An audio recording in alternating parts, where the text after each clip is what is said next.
മനുഷ്യാവകാശ പ്രഖ്യാപന രേഖയിലെ ഓരോ ആർട്ടിക്കിൾസ് എടുത്ത് ആ ആർട്ടിക്കിളിൽ പറയുന്ന കാര്യങ്ങളും ഇസ്ലാമിക ധാർമ്മിക വ്യവസ്ഥയിൽ പറയുന്ന കാര്യങ്ങളും താരതമ്യം ചെയ്യുന്ന ഏതാനും വീഡിയോകളാണ് നമ്മൾ പോസ്റ്റ് ചെയ്തത്. ആ സീരീസ് നമ്മൾ തുടരുകയാണ്. അതിനോടുള്ള ചില പ്രതികരണങ്ങൾ കാണാനിടയായി. പ്രത്യേകിച്ച് ഞാൻ അവസാനമായിട്ട് അടിമത്തവുമായി ബന്ധപ്പെട്ട വീഡിയോക്ക് താഴെ ചില കമൻറ്റുകൾ കണ്ടു. അടിമത്തം പോലുള്ള അങ്ങേയറ്റം മനുഷ്യത്വഹീനവും നികൃഷ്ടവുമായ ഒരു സാമൂഹ്യ വ്യവസ്ഥയെ ഇസ്ലാം അംഗീകരിക്കുന്നു എന്ന യാഥാർത്ഥ്യം ഉൾക്കൊള്ളാൻ പ്രയാസമുള്ള വിശ്വാസികളായ ചില സുഹൃത്തുക്കൾ വന്നിട്ട് അവിടെ പെയിൻ്റ് അടിച്ച് വെളുപ്പിക്കാനുള്ള ശ്രമം നടത്തുന്നതായിട്ട് കണ്ടു. അതുപോലെ തന്നെ എം അക്ബറിനെ പോലെയും മുജാഹിദ് ബാലുശ്ശേരിയെ പോലെയുള്ള ആളുകളും ഈ ഒരു വിമർശനത്തോട് പ്രതികരിച്ചുകൊണ്ടുള്ള ചില പരാമർശങ്ങൾ നടത്തിയതായിട്ടും ശ്രദ്ധയിൽപ്പെട്ടു. എനിക്ക് പറയാനുള്ളത്, ലോകത്തുള്ള മുഴുവൻ പെയിൻറ് കൊണ്ടുവന്നടിച്ച് പരത്തിയാലും ഇസ്ലാമിൻ്റെ അടിസ്ഥാന പ്രമാണങ്ങളിൽ നിന്ന് പല്ലെളിച്ച് കാണിക്കുന്ന ഈ കാര്യങ്ങളെ നിങ്ങൾക്ക് മൂടിവെക്കാൻ കഴിയില്ല എന്നാണ്.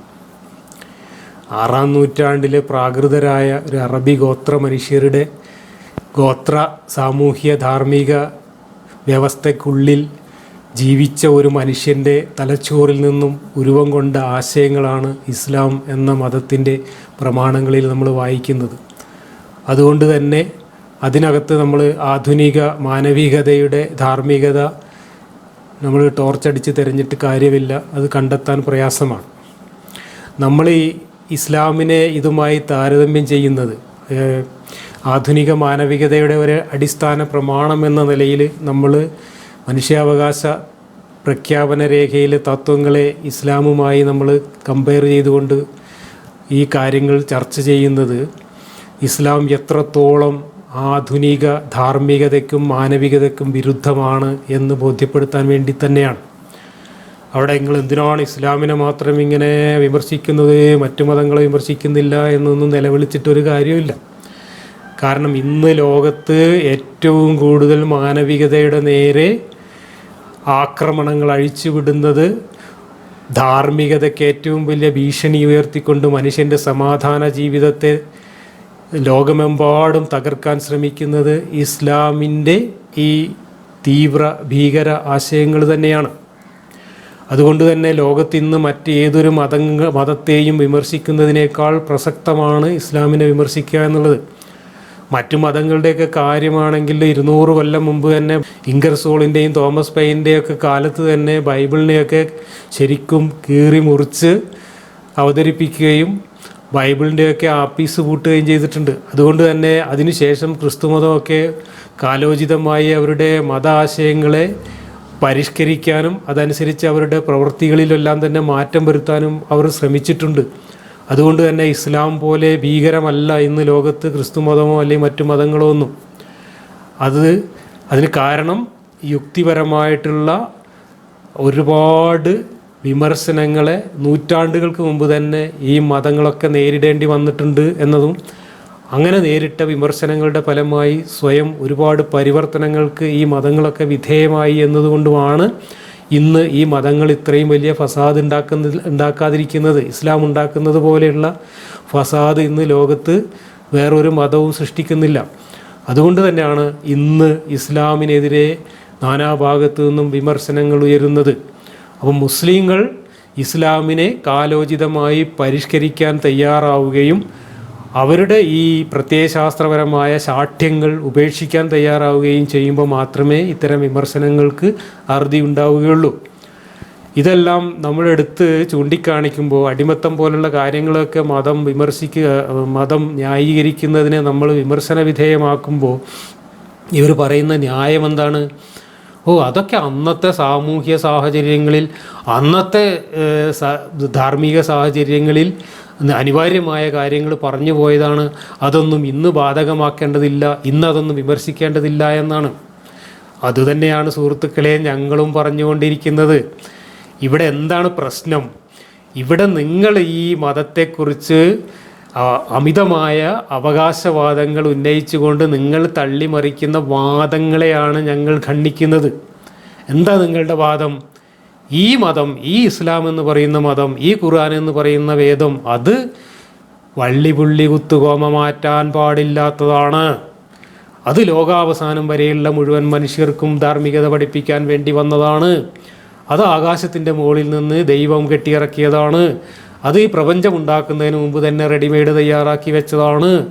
ഇതുപോലെയുള്ള തള്ളലുകൾ നിങ്ങൾ നിർത്തിക്കഴിഞ്ഞാൽ ഞങ്ങൾ വിമർശനവും നിർത്തും. ഈ തള്ളലുകളുമായിട്ട് നിങ്ങൾ ഈ മതം പ്രചരിപ്പിക്കുമ്പോഴാണ് നമുക്കതിനെ നേരിടേണ്ടി വരുന്നത്. ഇപ്പോൾ ഞങ്ങൾ പറയുന്ന കാര്യങ്ങൾ തന്നെയാണ് നിങ്ങൾ അവസാനം സമ്മതിക്കുന്നത്. ഞങ്ങളെന്താ പറഞ്ഞത്? ഇത് 6-ാം നൂറ്റാണ്ടിലെ ഗോത്ര മനുഷ്യരുടെ അന്നത്തെ സാമൂഹ്യ സാഹചര്യങ്ങൾക്കനുസരിച്ച്, അന്നത്തെ ധാർമ്മിക നിയമങ്ങൾക്കനുസരിച്ച് ആ ഗോത്ര മനുഷ്യരുടെ ഭാവനയിൽ ഉരുവം കൊണ്ട ആശയങ്ങളാണ്. ആ ഗോത്ര മനുഷ്യരായി അക്കാലത്ത് ജീവിച്ചിരുന്ന മനുഷ്യരുടെ തലച്ചോറിൽ നിന്ന് വന്ന ആശയങ്ങളാണ്. അതുകൊണ്ട് തന്നെ ഇതെല്ലാം കാലഹരണപ്പെട്ടതാണ്. ഇത്തരം കാലഹരണപ്പെട്ട ആശയങ്ങളുമായി ആധുനിക കാലത്ത് മാനവികതയുടെ മുമ്പിൽ ഈ മതവുമായി പ്രത്യക്ഷപ്പെടുന്നത് ശരിയല്ല. ആധുനിക കാലത്തെ മാനവികതയുടെ ധാർമ്മിക മൂല്യങ്ങൾക്കനുസരിച്ച് ഈ മതങ്ങളിൽ നിന്ന് തള്ളിക്കളയേണ്ട കാര്യങ്ങൾ തള്ളിക്കളയാനും ഈ മതത്തെക്കുറിച്ച് നിങ്ങൾ ഈ തള്ളിമറിക്കുന്ന ഈ അമിതമായ അവകാശവാദങ്ങളൊക്കെ ഉപേക്ഷിക്കാനും നിങ്ങൾ തയ്യാറാവണം എന്ന് തന്നെയാണ് ഞങ്ങളും പറഞ്ഞുകൊണ്ടിരിക്കുന്നത്. ഇപ്പോൾ നിങ്ങൾ ഫലത്തിൽ നിങ്ങളത് സമ്മതിച്ചു തുടങ്ങിയിരിക്കുന്നു.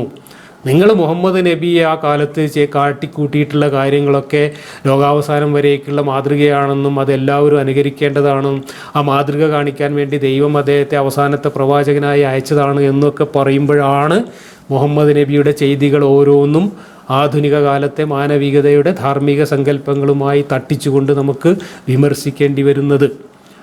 ഇവിടെ അടിമത്തത്തെക്കുറിച്ച് ഞാൻ പറഞ്ഞ കാര്യങ്ങൾക്ക് മറുപടിയായി ചില സുഹൃത്തുക്കൾ എഴുതിയത് കണ്ടു. അങ്ങനെ അടിമ സ്ത്രീകളെ ബലാത്സംഗം ചെയ്യാനൊന്നും ഇസ്ലാമിലെ ഒരു പ്രമാണത്തിലും പറഞ്ഞിട്ടില്ല. പ്രമാണം പറഞ്ഞിട്ടുണ്ടെങ്കിൽ കാണിക്കൂ എന്നൊക്കെയാണ് ചിലർ വെല്ലുവിളിച്ചിട്ടുള്ളത്. ഞാൻ ഇന്നലെ തന്നെ കാണിച്ചിരുന്നു, അതിൻ്റെ കൂടെ തന്നെ കാണിച്ചിരുന്നു. നിങ്ങൾ ശ്രദ്ധിക്കാതെ പോയത് കൊണ്ടാണ്. അതല്ലെങ്കിൽ നിങ്ങളത് ബോധപൂർവം അത് കണ്ടില്ലെന്ന് നടിക്കുകയാണ് ചെയ്യുന്നത്. ഉഭയകക്ഷി സമ്മതത്തോടുകൂടി, ഈ സ്ത്രീകളുടെയൊക്കെ സമ്മതത്തോടുകൂടി, അവർ പ്രണയത്തോടുകൂടി അവർക്ക് കൂടെ സെക്സ് ആസ്വദിക്കാവുന്ന രീതിയിലാണോ ഈ പറയുന്ന ഈ ഖുർആനിൽ ഈ പറയുന്ന കാര്യവും അതല്ലെങ്കിൽ അതിൻ്റെ അനുബന്ധമായി വന്നിട്ടുള്ള ഹദീസുകളിൽ പ്രവാചകനും പ്രവാചകൻ്റെ അനുയായികളും മാതൃകയായി കാണിച്ചിട്ടുള്ള കാര്യങ്ങളും ഒക്കെ രേഖപ്പെടുത്തിയിട്ടുള്ളത് അങ്ങനെയാണോ എന്ന് നമുക്ക് പരിശോധിക്കാം. ഞാൻ ഉദ്ധരിച്ച ഖുർആൻ വാക്യം ഏതാണ്? 4-ാം അധ്യായത്തിലെ 24-ാം വാക്യം. ആ വാക്യത്തിൽ നിങ്ങൾക്ക് ലൈംഗിക ബന്ധത്തിൽ ഏർപ്പെടാൻ അനുവാദമില്ലാത്ത സ്ത്രീകൾ എന്ന് പറഞ്ഞുകൊണ്ട് ഒരു ലിസ്റ്റ് അവതരിപ്പിക്കുകയാണ് ഖുർആനിൽ. ആ ലിസ്റ്റിൽ പറയുന്നു, ഭർതൃമതികളായ സ്ത്രീകളും നിങ്ങൾക്ക് അനുവദനീയമല്ല. അത് പറഞ്ഞിട്ട് പിന്നെ സെമിക്കോളൻ ഇട്ടിട്ട് പറയുകയാണ്, നിങ്ങളുടെ വലങ്കൈകൾക്കുടമപ്പെട്ട അടിമ സ്ത്രീകൾ ഒഴികെ. എന്ന് വെച്ചാൽ നിങ്ങളുടെ ഉടമസ്ഥതയിലുള്ള അടിമ സ്ത്രീകൾക്ക് ഭർത്താവ് ഓൾറെഡി നിലവിലുണ്ടെങ്കിലും ശരി, ആ അടിമ സ്ത്രീകളെ ഉടമകളായ നിങ്ങൾക്ക് ലൈംഗികമായി ഉപയോഗിക്കാം എന്നാണ് ഖുർആനിൽ പറയുന്നത്. ഇത് ഒരു സ്ഥലത്തല്ല, പല സ്ഥലത്ത് അടിമ സ്ത്രീകളെ ലൈംഗികമായി ഉപയോഗിക്കാമെന്ന് ഖുർആൻ ആവർത്തിച്ച് പറയുന്നുണ്ട്. ഇവിടെ ഭർതൃമതികളായ അടിമ സ്ത്രീകളെയും ഭോഗിക്കാമെന്നാണ് ഇവിടെ പറയുന്നത്. ഇനി അത് ബലാത്സംഗത്തിനാണോ അല്ലേ എന്ന് എങ്ങനെയാണ് നമ്മൾ തീരുമാനിക്കുക? അവിടെയാണ് ആ ഖുർആൻ വാക്യം ഇറങ്ങിയ പശ്ചാത്തലം വിവരിച്ചുകൊണ്ടുള്ള ഹദീസുകളുണ്ട്. സഹീഹായ ഹദീസുകളുണ്ട്. സഹീഹ് മുസ്ലിമിലും ബുഖാരിയിലും അതുപോലെയുള്ള അബൂദാവൂദിൻ്റെയും ഒക്കെ ഹദീസുകളിൽ പറഞ്ഞിട്ടുണ്ട്.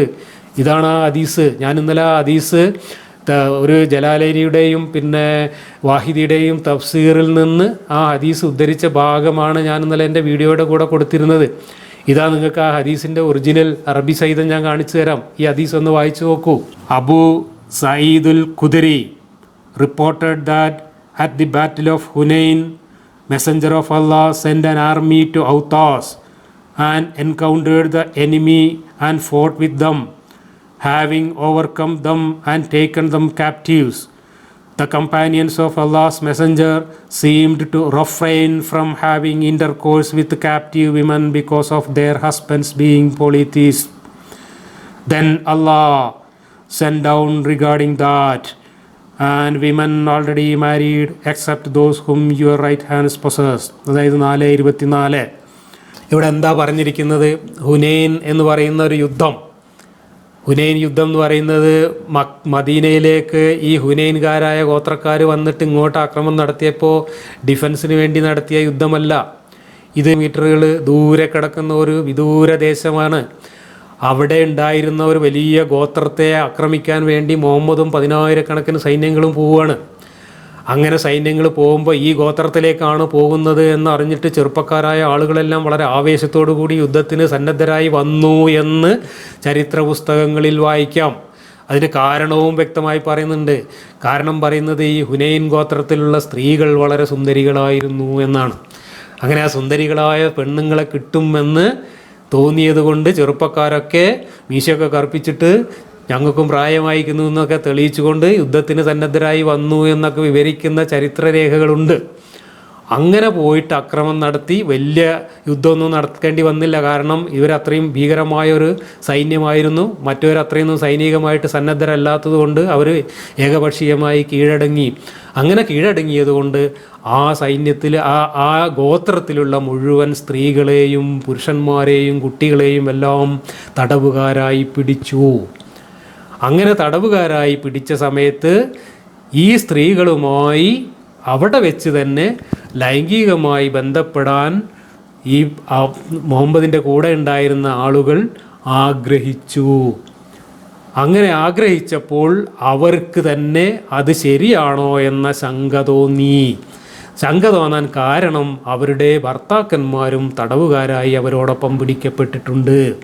അങ്ങനെ ഭർത്താക്കന്മാർ കൂടെ ഉള്ളപ്പോൾ ഈ സ്ത്രീകളെ ലൈംഗികമായി ഉപയോഗിക്കുന്നത് നെറികേടല്ലേ എന്ന് ശങ്കിച്ചു അന്നത്തെ കാട്ടറബികളായ മുഹമ്മദിൻ്റെ സഹാബികൾ എന്നാണ് ഈ ഹദീസിൽ പറയുന്നത്. അങ്ങനെ ശങ്ക തോന്നിയപ്പോൾ അവർ പ്രവാചകനോട് കാര്യം വന്ന് ചോദിച്ചു. അപ്പോൾ പ്രവാചകൻ ഈ ആയത്തിറക്കി. എന്നിട്ട് പറഞ്ഞു, ഭർത്താക്കന്മാരുണ്ടെങ്കിലും കുഴപ്പമില്ല, നിങ്ങൾക്ക് അനുവദനീയമാണ് എന്നാണ് പറഞ്ഞത്. നോക്കൂ നിങ്ങൾ, ഇവിടെ അന്നത്തെ സാമൂഹ്യ സാഹചര്യങ്ങൾക്കനുസരിച്ച് പറഞ്ഞതാണ് എന്ന് പോലും ന്യായീകരിക്കാൻ കഴിയില്ല. എന്തുകൊണ്ട്? അന്നത്തെ സാമൂഹ്യ ധാർമ്മികത ഉൾക്കൊണ്ടിരുന്നത് കൊണ്ടാണ് അന്നത്തെ കാട്ടറബികളായ ഈ സഹാബികൾക്ക് പോലും ഇത് ശരിയല്ല എന്ന് തോന്നുകയും അതിനെക്കുറിച്ച് പ്രവാചകനോട് അഭിപ്രായം ചോദിക്കണമെന്ന് തോന്നുകയും ചെയ്തത്. അപ്പോൾ അന്നത്തെ ആട്ടറബികൾക്കുണ്ടായിരുന്ന നീതിബോധമോ ധാർമ്മിക ബോധമോ പോലും ഈ ആയത്തിറക്കിയ അള്ളാഹുവിനോ ആയത്തിറക്കി കൊടുത്ത പ്രവാചകനോ ഉണ്ടായിരുന്നില്ല എന്ന് പറഞ്ഞാൽ അതിൻ്റെ അർത്ഥം എന്താണ്? അന്നത്തെ സാമൂഹ്യ ധാർമ്മികതയിൽ നിന്നും മുഹമ്മദ്, അള്ളാഹു, ഖുർആൻ അവരെ പുറകിലോട്ട് നയിച്ചു എന്നാണ്. അവരുടെ ധാർമ്മികത ബോധത്തിൽ നിന്നും അവരെ വീണ്ടും കാടത്വത്തിലേക്ക് തിരിച്ചു നടത്താൻ ഉപകരിക്കുന്ന തരത്തിലാണ് ഈ അള്ളാഹുവിൻ്റെ ആയത്തും മുഹമ്മദിൻ്റെ വെളിപാടും വന്നത് എന്നർത്ഥം. അപ്പോൾ അന്നത്തെ സാമൂഹ്യ സാഹചര്യങ്ങൾ പറഞ്ഞുകൊണ്ട് പോലും ന്യായീകരിക്കാൻ കഴിയില്ല. ഇനി ഇത് ബലാത്സംഗമാണോ അതോ സാധാരണ അങ്ങോട്ടും ഇങ്ങോട്ടും ആസ്വദിക്കാൻ പറ്റിയ സെക്സാണോ? ആലോചിച്ച് നോക്കുക. നിങ്ങളുടെ കുടുംബത്തെ ഒരു അക്രമി സംഘം വന്നിട്ട് കൊള്ളയടിക്കുന്നു. അക്രമി സംഘം വന്നിട്ട് നിങ്ങളെ ആയുധം കൊണ്ട് പിടിച്ചടക്കി കീഴ്പ്പെടുത്തുന്നു. എന്നിട്ട് ആ സംഘത്തിൽപ്പെട്ട ആളുകൾ നിങ്ങളുടെ വീട്ടിലുള്ള നിങ്ങളുടെ ഭാര്യമാരെയും മക്കളെയും നിങ്ങളുടെ സഹോദരിമാരെയും ഒക്കെ നിങ്ങളുടെ മുമ്പിൽ വെച്ചിട്ട് ലൈംഗികമായി ഉപയോഗിക്കുന്നു. അത് ആ സ്ത്രീകളും ഈ വന്ന അക്രമികളും തമ്മിൽ ഉഭയകക്ഷി സമ്മതത്തോടെ പരസ്പരം ആസ്വദിക്കുന്ന രീതിയിൽ നടത്തുന്ന സെക്സാണോ അതോ ബലാത്സംഗമാണോ? കോമൺ സെൻസ് ഉണ്ടെങ്കിൽ, സാമാന്യമായ നീതിബോധമുണ്ടെങ്കിൽ ആലോചിച്ച് നോക്കുക. ഒരു യുദ്ധത്തിൽ അക്രമികൾ വന്നിട്ട് ഒരു ഗോത്രത്തെ ഒന്നടങ്കം കീഴ്പ്പെടുത്തി അവരെ തടവുകാരായി പിടിച്ച് ആ തടവുകാരായി പിടിച്ച സ്ത്രീകളെ അവരുടെ ഭർത്താക്കന്മാരുടെ മുമ്പിലിട്ടുകൊണ്ട് ലൈംഗികമായി ഉപയോഗിക്കുമ്പോൾ ആ നടക്കുന്നത് ലൈംഗിക ആസ്വാദനമാണോ, മധുവിധുവാണോ, അതോ ബലാത്സംഗമാണോ? എന്തിനാണ് ഇങ്ങനെയൊക്കെ വെളുപ്പിക്കാൻ ശ്രമിക്കുന്നത്? അപ്പോൾ ബലാത്സംഗം എന്ന വാക്കൊന്നും എവിടെയും പറഞ്ഞിട്ടില്ല. കാരണം ആ കാലത്ത് ബലാത്സംഗം തന്നെ ഏർപ്പാടില്ല. എല്ലാ സംഘവും ബലാത്സംഗമാണ്. പുരുഷന് സ്ത്രീയുടെ ശരീരത്തിൽ എന്ത് അക്രമവും ചെയ്യാമെന്ന് പറയുന്ന ആയത്തുകളും ഹദീസുകളും ഇഷ്ടം പോലെ ഉണ്ട്. സ്ത്രീക്ക് ലൈംഗികതയുടെ കാര്യത്തിലടക്കം യാതൊരു സ്വയം നിർണയ അവകാശവും ഇല്ല എന്ന് ഈ ഖുർആൻ തന്നെ പച്ചയായി പറഞ്ഞിട്ടുണ്ട്. അങ്ങനെയുള്ളൊരു കാലത്ത് എല്ലാ സംഘങ്ങളും ബലാത്സംഗങ്ങളാണ്.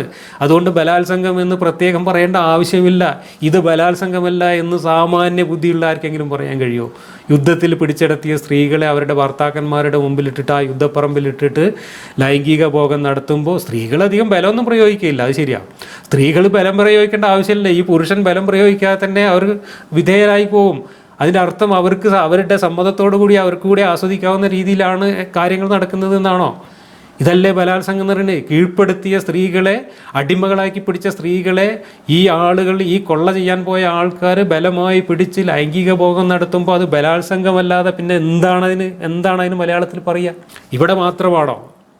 ഇനി സാമൂഹ്യ പുരോഗതി, അന്നത്തെ കാലത്തെ സാമൂഹ്യ ധാർമ്മികതയിൽ നിന്നും ഒരല്പമെങ്കിലും മുന്നോട്ട് നയിക്കാൻ വന്ന ആളാണെങ്കിൽ നമുക്കൊരു സാമൂഹ്യ പരിഷ്കർത്താവ് എന്നെങ്കിലും ഇദ്ദേഹത്തെക്കുറിച്ചും ഇദ്ദേഹത്തിൻ്റെ ദൈവത്തെക്കുറിച്ചും പറയാൻ പറ്റുള്ളൂ. പക്ഷേ ഇവിടെ സാമൂഹ്യ പരിഷ്കരണമല്ല നടക്കുന്നത്. ഇവിടെ സാമൂഹ്യമായി പോലും അപരിഷ്കൃതത്വത്തിലേക്കും കാടത്വത്തിലേക്കും തിരിച്ചു നടത്തമാണ് നമ്മളിവിടെ കാണുന്നത്. ഇനി നോക്ക്, മറ്റൊരു യുദ്ധ സന്ദർഭത്തിൽ വന്നിട്ടുള്ള ഒരു ഹദീസ് കൂടെ ഞാൻ വായിക്കാം. സഹീഹ് മുസ്ലിമിൽ നിന്നുള്ള ഹദീസാണ്.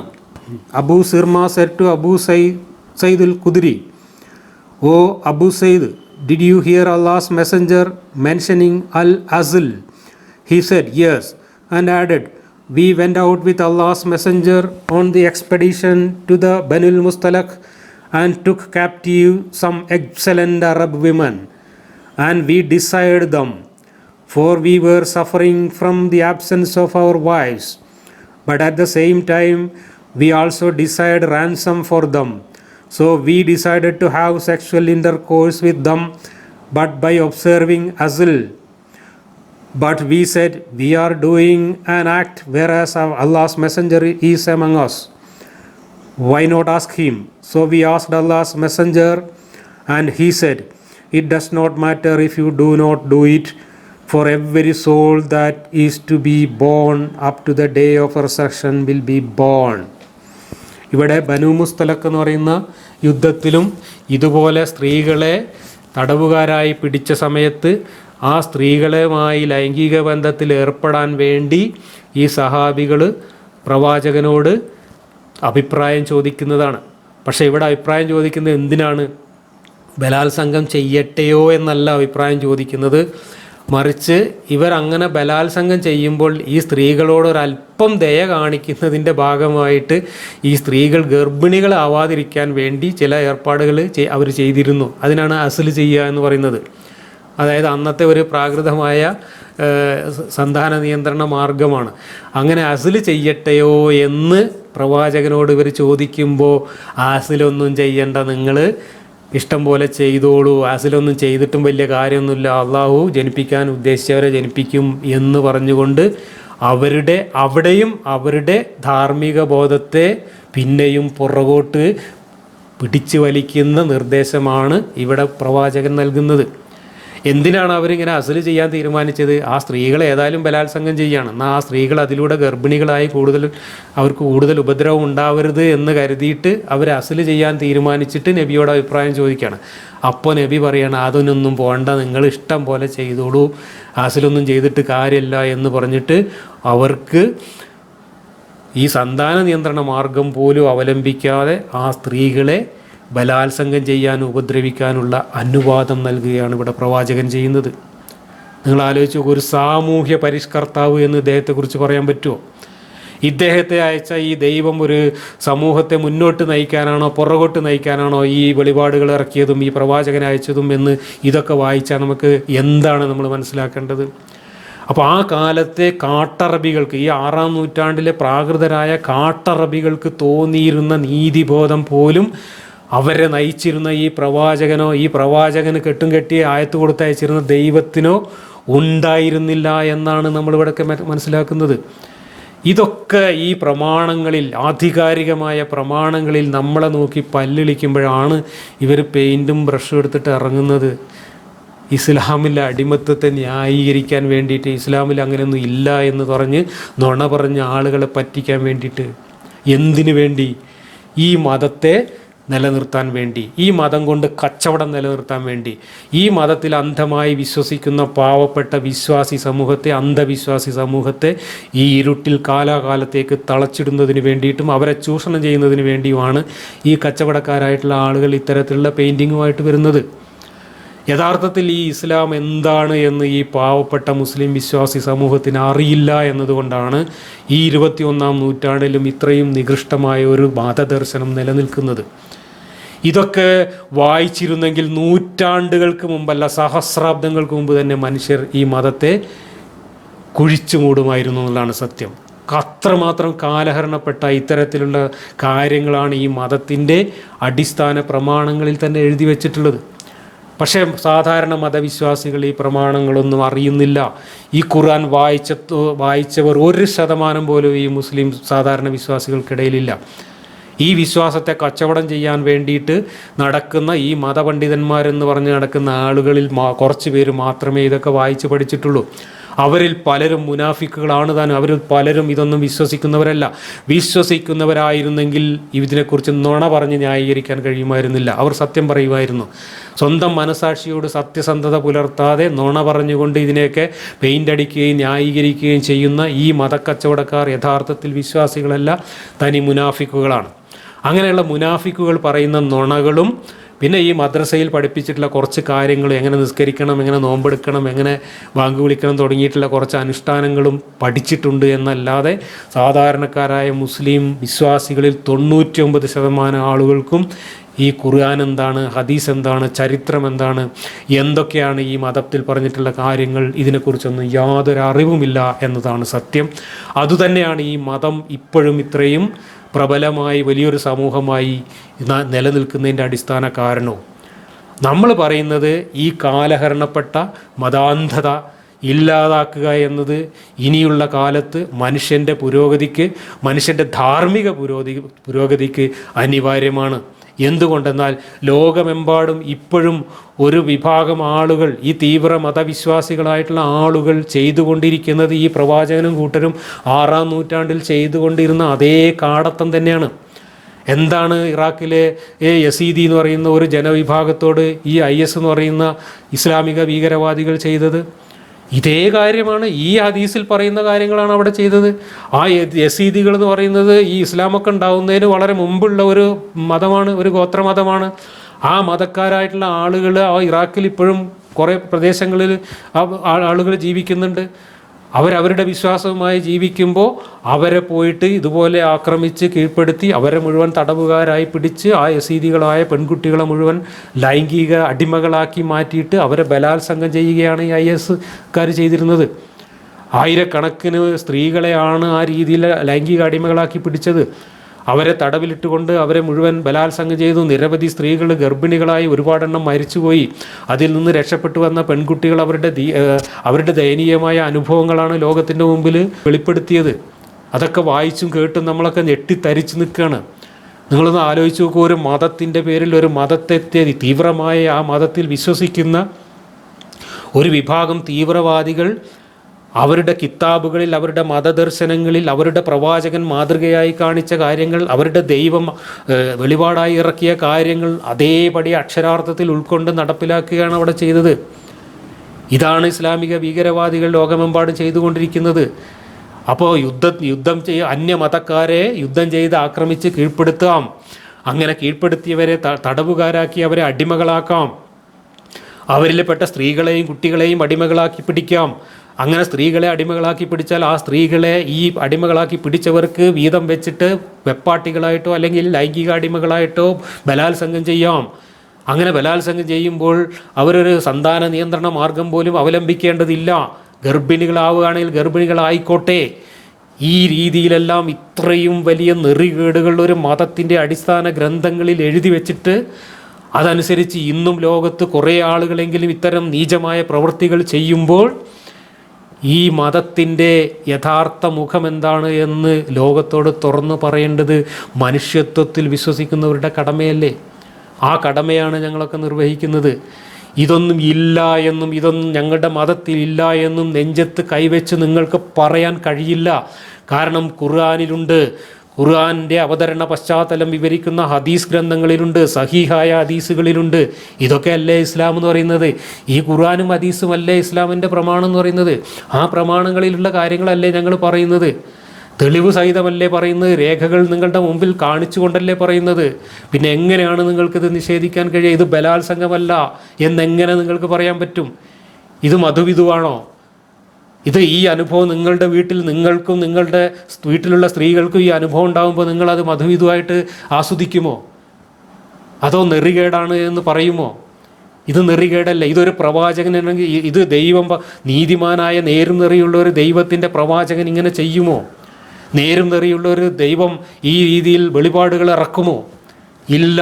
ഇത് 6-ാം നൂറ്റാണ്ടിൽ ജീവിച്ചിരുന്ന അതിപ്രാകൃതനായ ഒരു ഗോത്രത്തലവൻ്റെ നെറികെട്ട ഭാവനയിൽ നിന്നും നെറികെട്ട ധാർമ്മിക ബോധത്തിൽ നിന്നും ഉരുവം കൊണ്ടിട്ടുള്ള അങ്ങേയറ്റം നികൃഷ്ടമായിട്ടുള്ള ആശയങ്ങളാണ് ഈ മതം മുന്നോട്ട് വയ്ക്കുന്നത് എന്നതിന് ഇതിൽ പരം വേറെ തെളിവുകൾ ആവശ്യമില്ല.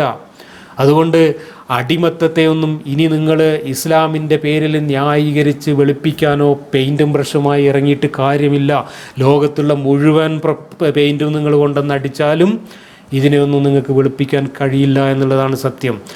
മുഹമ്മദ് നബിയെ ആ കാലഘട്ടത്തിൽ ഒരു സാമൂഹ്യ പരിഷ്കർത്താവായിട്ട് പോലും നമുക്ക് ഉയർത്തി കാണിക്കാൻ പറ്റില്ല എന്നതാണ് ഈ പറയുന്ന കാര്യങ്ങളൊക്കെ നമ്മൾ വായിക്കുമ്പോൾ നമുക്ക് മനസ്സിലാക്കാൻ കഴിയുന്നത്. കാരണം അന്നത്തെ പ്രാകൃതരായ ഈ കാട്ടറബികൾക്ക് പോലും നെറികേടാണെന്ന് തോന്നി അവർ പിന്തിരിയാൻ ശ്രമിച്ച ഒരു കാര്യത്തിൽ ഇദ്ദേഹം പ്രോത്സാഹിപ്പിക്കുകയാണ് ചെയ്തത്. പിന്തിരിയേണ്ടതില്ല, നിങ്ങൾ ചെയ്തോളൂ എന്ന് പറഞ്ഞ് പ്രോത്സാഹിപ്പിക്കുകയാണ് ചെയ്തത് എന്നാണ് ഞാനിപ്പോൾ ഈ വായിച്ച് കേൾപ്പിച്ച 2 ഹദീസുകളിൽ നിന്ന് നമുക്ക് മനസ്സിലാവുന്നത്. ഇനി നിങ്ങൾ പറയൂ, ഈ മതം ദൈവം ഉണ്ടാക്കിയതാണോ? ഈ മതം പ്രപഞ്ചം ഉണ്ടാക്കുന്നതിന് മുമ്പ് ദൈവം തയ്യാറാക്കി വെച്ച കിതാബിൽ നിന്നും ജിബ്രീൽ കെട്ടിയിറക്കിയ സാധനമാണോ? അതോ 6-ാം നൂറ്റാണ്ടിൽ ജീവിച്ചിരുന്ന ഒരു ഗോത്ര മനുഷ്യൻ്റെ തലയിൽ നിന്നും ഉരുവം കൊണ്ടതാണോ? നിങ്ങളുടെ കോമൺ സെൻസ് നശിച്ചിട്ടില്ല എങ്കിൽ, നിങ്ങളുടെ തലച്ചോറിൽ മനുഷ്യത്വത്തിൻ്റെ ഒരു കണികയെങ്കിലും അവശേഷിക്കുന്നുണ്ടെങ്കിൽ, നിങ്ങൾ ഈ പ്രമാണങ്ങളെല്ലാം വായിച്ചിട്ട് നിങ്ങൾ ആലോചിച്ച് നോക്കുക. ഇത് ദൈവം ഇറക്കിയതാണോ?